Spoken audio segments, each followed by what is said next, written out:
Salut, bienvenue dans cette vidéo. Pendant près de 70 ans, l'Union soviétique a compté parmi les nations les plus puissantes du monde. Durant cette période, ces ingénieurs ont imaginé des machines qui repoussaient les limites du possible. Ils ont construit des armes gigantesques. Ils ont conçu des aéronefs défiant toute logique. Ils ont construit des véhicules qui semblaient tout droit sortis d'un univers de science-fiction plutôt que d'être destinés au champ de bataille. La philosophie derrière l'ingénierie soviétique était simple. Plus c'était gros, mieux c'était. L'expérimentation signifiait progrès. Si quelque chose semblait impossible, les ingénieurs soviétiques voulaient prouver que c'était faisable. Les résultats furent des machines allant de forteresses volantes à de véritables soucoupes volantes. Certaines de ces créations ont fonctionné. Beaucoup d'entre elles ont échoué de manière spectaculaire. Toutes révèlent une période de l'histoire où les ingénieurs avaient des rêves sans limite. Aujourd'hui, nous revenons à 14 de ces machines. Si vous êtes nouveau sur cette chaîne, assurez-vous de vous abonner et d'activer la cloche de notification. Et avant de commencer, merci de liker la vidéo. Notre voyage commence en 1957. La guerre froide entre l'Union soviétique et les États-Unis avait atteint une nouvelle phase dangereuse. Les deux nations possédaient l'arme nucléaire. Les deux cherchaient de nouveaux moyens de livrer ces armes sur le territoire ennemi. Les Américains développèrent une pièce d'artillerie nucléaire appelée Atomic Annie. Les Soviétiques répliquèrent avec quelque sorte bien plus grand. Le 2B1 OK était un mortier automoteur monté sur un châssis chenillé. Son canon seul mesurait 20 mètres de long. Cette arme tirait des obus mesurant 420 mm de diamètre et pesant environ 748 kg chacun. Ces obus pouvaient transporter des têtes nucléaires et frapper des cibles jusqu'à 45 km de distance. La vue de cette machine roulant dans les rues de Moscou lors des défilés militaires envoyait un message clair au monde occidental. L'Union soviétique possédait des armes d'une puissance terrifiante. Cependant, le 2B1 OK souffrait de sérieux défauts de conception. Lorsque l'arme faisait feu, la force de recul était si violente qu'elle endommageait le châssis situé en dessous. La boîte de vitesse se détachait de ses fixations. Le véhicule entier vibrait avec une telle intensité que les équipages craignaient qu'ils ne s'autodétruisent à chaque tir. Le poids des obus posait un autre problème. Leur chargement nécessitait du matériel lourd et beaucoup de temps. L'arme ne pouvait tirer qu'une fois toutes les 5 minutes. Dans les années 1960, les stratèges militaires abandonnèrent complètement le 2B1 OK. Les missiles tactiques s'avérèrent plus efficaces pour délivrer des charges nucléaires. Le gigantesque mortier devint une relique d'un bref moment où les ingénieurs soviétiques croyaient que l'artillerie pouvait croître sans limite. Alors que le 2B1 OK incarnait la force brute, une autre arme soviétique représentait une approche totalement différente. Au cours des années 70, les ingénieurs soviétiques ont exploré une technologie qui semblait venir du futur. Le 1K-17 Zhyatye était un char laser. Ce véhicule portait 13 émetteurs laser montés dans une tourelle. Chaque faisceau passait par un cristal de rubis synthétique. Ces cristaux pesaient 30 kg chacun et nécessitaient des conditions de laboratoire très précises pour être produits. Le véhicule lui-même reposait sur un châssis de char classique. Mais la technologie qu'il embarquait était à la pointe de la science. Les lasers du 1K-17 Zhyatye ne perçaient pas les blindages ennemis. Leur rôle était plus subtil et plus inquiétant. Ces faisceaux lumineux pouvaient désactiver les capteurs optiques des véhicules et missiles adverses, rendant les systèmes de visée et de guidage inutilisables. Plus troublant encore, ces lasers pouvaient rendre définitivement aveugles les soldats ennemis qui regardaient vers le véhicule. Un seul flash pouvait détruire la vie humaine à jamais. Cette capacité posait de sérieux problèmes. Les conventions internationales interdisaient les armes destinées à aveugler les combattants. Utiliser le 1K-17 Zhyatye contre l'infanterie aurait violé les accords signés par l'Union soviétique. Le coup présentait un autre obstacle. Produire des rubis synthétiques d'une taille aussi énorme nécessitait de vastes ressources. Chaque cristal coûtait plus cher que la plupart des systèmes d'armes classiques. Lorsque l'Union soviétique s'est effondrée en 1991, le projet de char laser disparut avec elle. Seuls quelques prototypes survécurent, aujourd'hui enfermés dans des dépôts militaires, témoins d'une arme arrivée avant son heure. La fascination soviétique pour les projets militaires insolites s'étendait à l'aviation. Dans les années 30, les ingénieurs soviétiques expérimentèrent des concepts qui combinaient plusieurs aéronefs en une seule unité de combat. Le projet Zveno donna naissance à ce que les stratèges militaires appelaient un système de vaisseaux-mers. De petits chasseurs étaient fixés à de grands bombardiers. Un seul bombardier lourd pouvait transporter jusqu'à 5 chasseurs sous ses ailes et son fuselage. Les chasseurs restaient attachés pendant le long vol vers le territoire ennemi, économisant ainsi le carburant. Les petits avions n'avaient pas besoin de brûler leurs propres réserves pendant le voyage. Lorsque le bombardier approchait de la zone de combat, les chasseurs détachaient et engageaient les avions ennemis ou attaquaient des cibles au sol. Le système fonctionnait.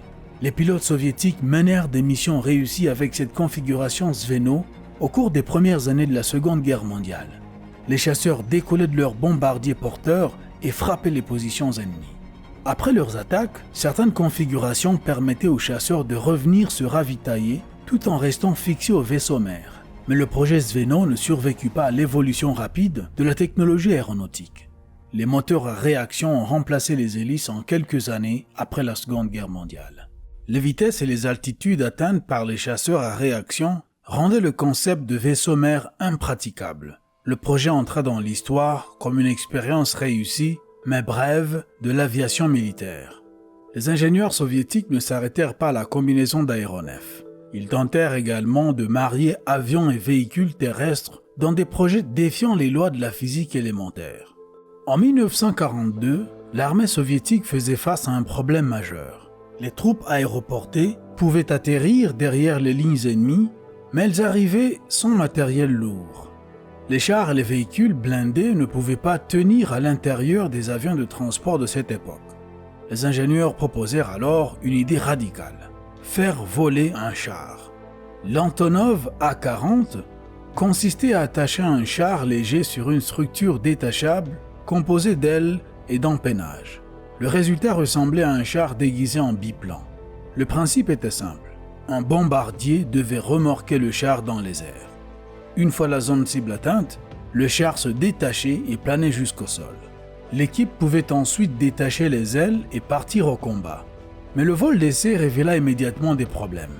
Le char créait une énorme traînée aérodynamique. Le bombardier peinait à maintenir son altitude en tirant un engin aussi encombrant. Les moteurs surchauffaient et la vitesse chutait dangereusement. Pour éviter le crash, l'équipage du bombardier dut larguer le char plus tôt que prévu. Le pilote du char se retrouva à planer dans une machine difficile à manier, descendant rapidement. Il réussit à poser l'engin sans le détruire ni se tuer, puis détacha calmement les ailes avant de conduire le char jusqu'à l'aérodrome le plus proche. Malgré cet atterrissage d'urgence réussi, les responsables militaires annulèrent le projet. Le char volant demandait trop d'efforts pour trop peu de résultats. Les concepteurs aéronautiques poursuivirent néanmoins leurs expérimentations inhabituelles au cours des décennies suivantes. Certaines de ces idées, malgré leur apparence étrange, connurent un véritable succès. À la fin des années 50, les Soviétiques mirent en service un hélicoptère conçu pour un rôle particulier, le Mi-10.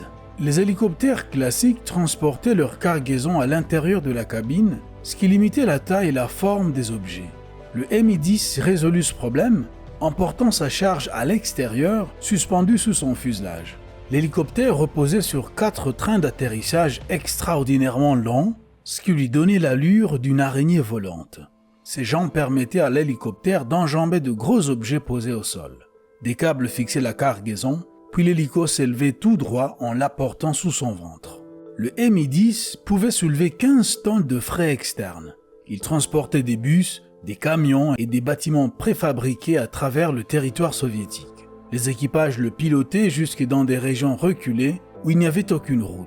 Des équipes de construction pouvaient ainsi recevoir des structures entières livrées par les airs. Les usines soviétiques produisirent 55 de ces grues volantes. Certains restèrent en service jusqu'en 2013. Le Mi-10 fut l'un des rares succès parmi les projets insolites soviétiques. Son apparence étrange servait à un but pratique qui le rendit utile pendant des décennies. L'ambition des ingénieurs soviétiques ne s'arrêtait pas au ciel. Elle s'étendait aussi sous la mer. La flotte sous-marine prit une ampleur gigantesque durant la guerre froide. Les chantiers navals produisirent 245 sous-marins à propulsion nucléaire. Ces navires pouvaient lancer des missiles nucléaires capables de frapper des cibles à travers le monde. Le K-84 Yekaterinbourg fut l'un d'eux. servant dans la marine soviétique puis russe pendant des décennies. Il entendait le souffle régulier des soufflets qui faisaient entrer et sortir l'air. Il était incapable de bouger quoi que ce soit en dessous du cou. Le virus avait détruit presque tous les neurones moteurs de sa moelle épinière. Autour de lui, dans le service, des dizaines d'autres poumons d'acier abritaient d'autres enfants. Les équipes d'urgence combattirent l'incendie tandis que les responsables militaires évaluaient les conséquences potentielles. Une catastrophe nucléaire comparable à l'explosion du réacteur de Tchernobyl semblait envisageable. Les ouvriers parvinrent à éteindre le feu avant qu'il n'atteigne les zones les plus dangereuses. Le sous-marin survécut, mais avec de lourds dégâts. L'enquête révéla que la grande structure arrondie à l'avant du sous-marin avait aggravé le risque. Elle contenait la chambre acoustique du système de détection sonar. La chambre contenait un liquide hautement inflammable qui aurait pu exploser si le feu l'avait atteint. L'incident montra que même l'entretien de routine des sous-marins nucléaires comportait des risques extraordinaires. L'influence de l'ingénierie soviétique s'étendait au-delà des frontières de l'Union soviétique. Les pays satellites d'Europe de l'Est produisirent eux aussi des modèles étonnants sous l'influence soviétique. La Pologne conçut un avion que beaucoup considèrent comme le plus étrange jamais construit. Le PZL M15 Belfegor gagna la réputation de l'avion le plus laid du monde. Il combinait des caractéristiques qui semblaient tout simplement incompatibles. C'était un biplan, une configuration associée au début de l'aviation. Mais il était propulsé par un réacteur, un symbole de modernité et de vitesse. Les ingénieurs l'avaient imaginé pour l'agriculture afin de pulvériser des produits chimiques sur les champs. Les réservoirs étaient installés entre les deux ailes. Le moteur à réaction, placé au-dessus du fuselage, donnant à l'appareil une silhouette voûtée. Sa détermination s'étendit à son éducation. À une époque où les enfants handicapés étaient souvent exclus du système scolaire, Paul revendiqua le droit d'apprendre. Les écoles de Dallas n'étaient pas équipées pour accueillir un élève incapable de se déplacer. Paul étudia donc à domicile, réalisant ses devoirs avec son bâton buccal et récitant ses leçons à des enseignants venus chez lui.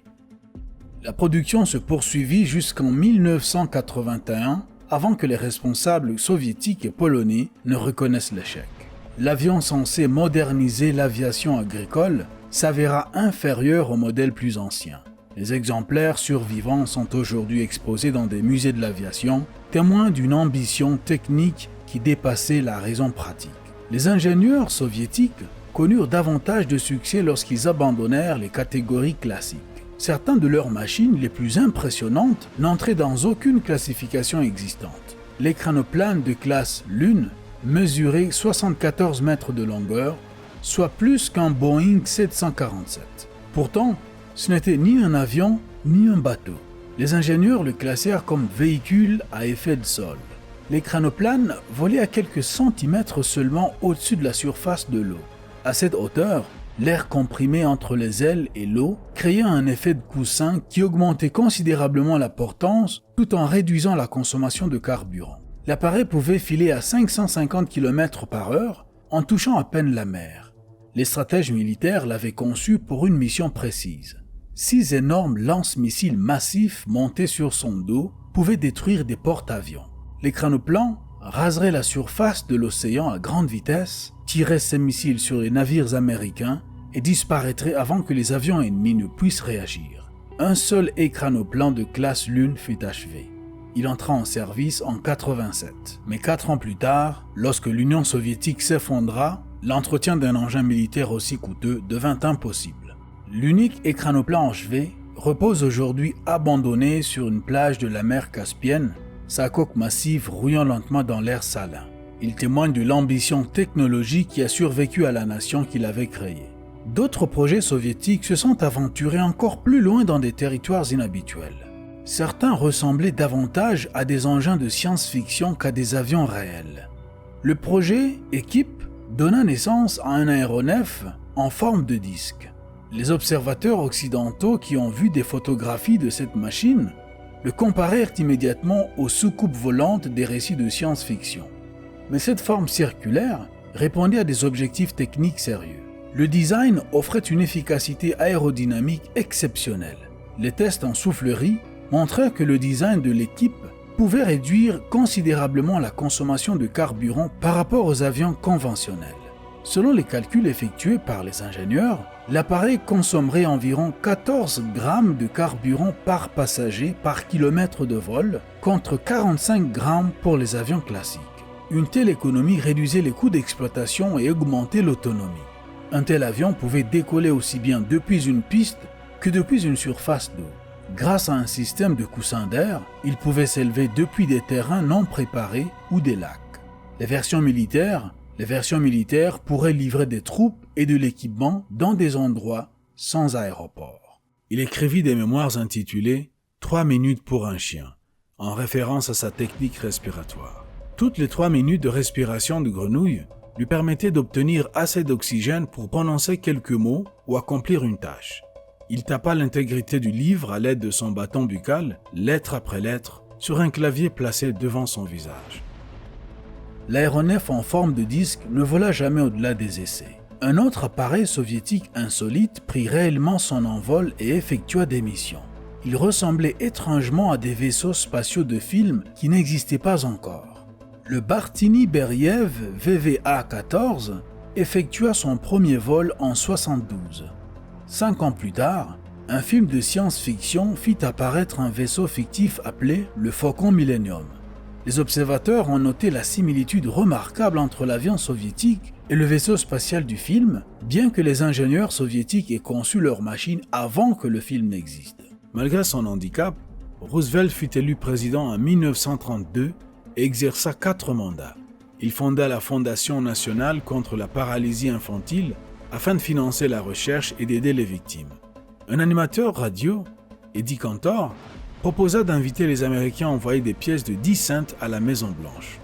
Il pouvait voler à haute altitude comme un avion classique, mais aussi raser la surface de l'eau en utilisant l'effet de sol à la manière de l'écranoplan. Le projet original prévoyait même un décollage et un atterrissage verticaux depuis n'importe quelle surface grâce à des moteurs de suspension spéciaux. Ces moteurs n'ont jamais été achevés ni installés. Le VVA-14 vola donc uniquement en configuration conventionnelle. Lorsque le concepteur Robert Bartini mourut en 1974, le projet perdit son principal défenseur. Les travaux continuèrent lentement pendant quelques années avant d'être abandonnés. Un seul exemplaire subsiste aujourd'hui dans un musée aéronautique près de Moscou. Abîmé par le temps et le manque d'entretien, il conserve néanmoins sa silhouette singulière. Les ingénieurs soviétiques ne limitaient pas leur créativité aux avions et aux sous-marins. Les véhicules terrestres reçurent eux aussi une attention particulière. Certains projets soviétiques ont remis en cause les principes même de la mobilité terrestre. Le ZVM 2901 a remplacé les roues et les chenilles par quelque chose de totalement différent. 2 tubes creux massifs couraient le long des côtés du véhicule, là où les roues se trouveraient normalement. Ces tubes comportaient des crêtes en spirale profonde le long de leur surface, semblables à des tire-bouchons. Lorsque les tubes tournaient, les spirales poussaient contre le sol, propulsant le véhicule. Les ingénieurs l'avaient conçu pour franchir des terrains infranchissables pour les machines classiques.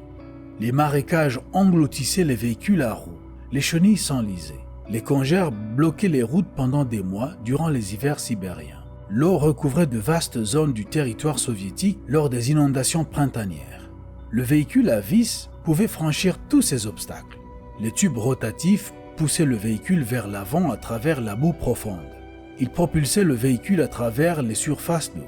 Ils l'entraînaient à travers la neige qui piégeait les autres engins. Cependant, ce système d'entraînement par vis créait des limites importantes. La vitesse maximale sur Terre n'atteignait que 24 km/h. Le déplacement sur l'eau tombait à 10 km/h. Les cylindres en spirale déchiraient tout sol solide qu'ils traversaient, endommageant les routes et la végétation. Les responsables militaires ont déterminé que la destruction causée par le véhicule l'emportait sur sa capacité à traverser des terrains difficiles.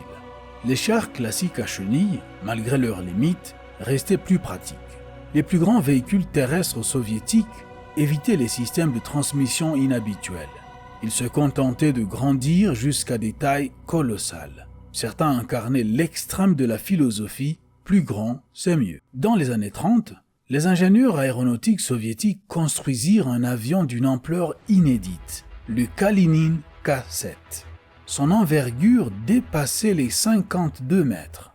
La surface de ses ailes dépassait celle des bombardiers stratégiques modernes. Les ailes elles-mêmes avaient une épaisseur inhabituelle. Les membres d'équipage et le fret occupaient des espaces à l'intérieur de la structure de l'aile plutôt que dans un fuselage séparé. 7 moteurs à hélices répartis sur les ailes fournissaient la puissance pour soulever l'aéronef. Le K-7 pesait 27 tonnes à vide. Les charges complètes de carburant, d'équipage et de fret poussaient ce chiffre beaucoup plus haut. Sa silhouette ressemblait à un pont volant reliant 2 empennages arrière. Les vols d'essai révélèrent de graves problèmes. La structure de l'avion vibrait à certaines vitesses. Ces vibrations devenaient plus fortes au lieu de s'atténuer. Lors d'un vol, elles devinrent si fortes que l'appareil perdit le contrôle. Le prototype s'écrasa, tuant la plupart des membres d'équipage à bord.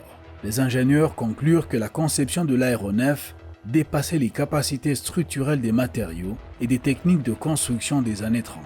Le projet fut abandonné sans produire d'avion opérationnel. L'idée de véhicules surdimensionnés remontait même un peu plus loin dans l'histoire russe. Pendant la Première Guerre mondiale, avant l'existence de l'Union soviétique, les ingénieurs russes avaient déjà tenté un engin qui figure encore parmi les plus étranges jamais construits. Le Tsar roulait sur 3 roues disposées en triangle. 2 roues avant fournissaient le support principal et la propulsion. Ces roues mesuraient 9 mètres de diamètre. Elles dominaient les soldats qui se tenaient à proximité lors des essais. Une seule petite roue à l'arrière assurait la direction. Les concepteurs croyaient que cette configuration permettrait aux chars de rouler sur les tranchées ennemies sans difficulté. Mais les tests révélèrent un défaut fatal dès les premières minutes d'opération. Les énormes roues avant pouvaient tirer ce char vers l'avant efficacement. Cependant, la petite roue arrière ne supportait pas son poids. Lors du premier essai, elle s'enfonça immédiatement dans le sol meuble. Le Tsar bascula vers l'arrière et s'immobilisa. Les ouvriers tentèrent de le dégager à plusieurs reprises au cours des années suivantes. Il resta coincé sur son terrain d'essai jusqu'en 1923, date à laquelle les autorités ont finalement ordonné son démantèlement pour la ferraille. La machine qui devait changer la guerre n'a jamais parcouru plus de quelques mètres par ses propres moyens. Les concepteurs soviétiques tirèrent des leçons des échecs antérieurs. Les générations ultérieures de camions militaires montrèrent que de gros véhicules pouvaient obtenir un succès pratique. L'usine automobile de Minsk produisit une série de camions de plus en plus grands au fil des décennies. Le MAZ 535 entra en service comme tracteur d'artillerie à 8 roues. 4 essieux fournissaient 8 roues motrices capables de tirer de lourds canons sur des terrains accidentés. Les responsables militaires demandèrent des versions plus grandes pour transporter des missiles. Le MAZ 543 répondit à cette demande avec une caractéristique distinctive. La cabine du conducteur se divisait en 2 sections séparées, montées de chaque côté du nez du véhicule. Cette disposition laissait de l'espace pour que les missiles longs s'étendent vers l'avant entre les 2 moitiés de la cabine. Le camion devint iconique lors des parades militaires de la guerre froide. Les téléspectateurs du monde entier le virent défiler à Moscou avec des missiles nucléaires. La demande pour des véhicules de transport encore plus grands continua. Le MAZ 547 passa à 12 roues sur 6 essieux. Cette configuration supportait des missiles balistiques de plus grande taille et de plus grand poids. Les stratèges militaires demandèrent encore plus de capacité. Le MAZ 7907 représenta l'aboutissement de cette philosophie de conception. 24 roues sur 12 essieux soutenaient ce véhicule massif. Le camion mesurait plus de 30 mètres de long. Il était conçu pour transporter le missile Tselina 2, une arme nucléaire pesant environ 100 tonnes. Les ingénieurs affrontèrent un problème inédit. Un véhicule aussi long ne pouvait pas tourner avec une direction classique. Le camion ne pouvait pas tourner dans les virages en utilisant uniquement ses roues avant. Les ingénieurs conçurent un châssis articulé qui se pliait au milieu. Le camion tournait en fléchissant son corps plutôt qu'en braquant ses roues. Dans les virages, le MAZ 7907 ressemblait plus à un mille-pattes mécanique qu'à un camion. L'Union soviétique créa ces machines Dans un contexte de compétition intense avec l'Occident, les ingénieurs disposaient de budgets colossaux et d'un soutien politique total. Ils concevaient sans se soucier des coûts qui limitaient les entreprises privées. Le résultat fut un mélange d'innovations réelles et d'échecs spectaculaires. Ces engins reflétaient la pensée de leurs créateurs. La taille incarnait la puissance, les projets expérimentaux démontraient l'avancée scientifique et même les ratés montraient une volonté d'aller au-delà des limites établies. Les ingénieurs croyaient bâtir l'avenir. Certains de leurs inventions influencèrent des modèles encore utilisés aujourd'hui. D'autres n'existent que sous forme de photographies et d'épaves rouillées. Les usines qui produisaient ces machines ont fermé ou changé de vocation. Les ingénieurs ont pris leur retraite ou sont décédés. L'Union soviétique elle-même s'est dissoute il y a plus de 30 ans. Pourtant, les machines restent dans des photographies, des musées et des installations abandonnées à travers l'ancien territoire soviétique.